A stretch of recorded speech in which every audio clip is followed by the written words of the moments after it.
President Trump called Natasha Da'Alankar to offer condolences after her husband, Army Staff Sergeant Mark R. Da'Alankar, was killed in Afghanistan on April 8.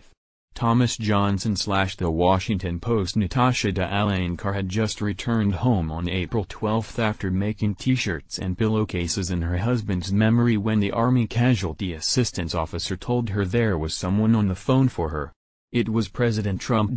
Days before, two Army men told her that her husband, Army Staff Sergeant Mark R. Da'Alankar, had been killed in Afghanistan on April 8. I'll never forget those super white, clean gloves, or the expressionless look on their faces, she previously told The Washington Post. Da'Alankar was killed during a firefight with Islamic State fighters in eastern Afghanistan. He was a member of the 7th Special Forces Group.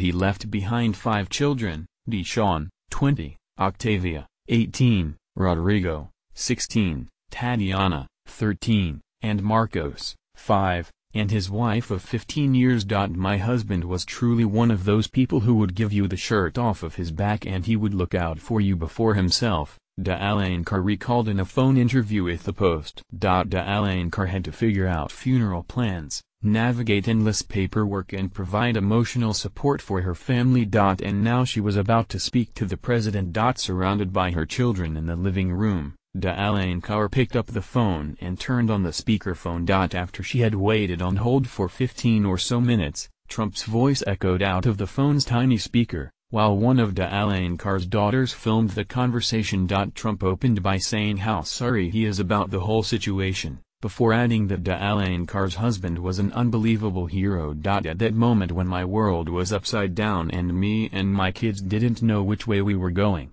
it felt like I was talking to just another regular human, Da'Alankar said. Later in the call, Trump invited Da'Alankar to the White House, telling her, "If you're around Washington, you come over and see me in the Oval Office," before asking about her oldest son, Deshaun, who is playing college football at Missouri Valley College in Marshall, Missouri. Da'Alankar told Trump that her son had received a scholarship, and Trump asked whether it was an academic or sports scholarship.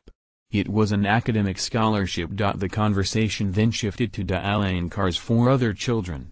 Trump asked her to say hello to them for him and to tell them their father was a great hero that I respected. The phone call ended with Trump repeating his invitation to the White House and advising Da'Alankar to take care of herself. In total, the conversation lasted just under 4 minutes. It was a moment of niceness that we needed because we were going through hell, Da'Alankar said. The White House did not immediately respond to a request for comment. Da'Alankar is one of 13 Gold Star families contacted by the Post as part of a larger story about Trump's relationships with Gold Star families. 7 of the families, including Da'Alankar's, said they had phone conversations with Trump. Read more.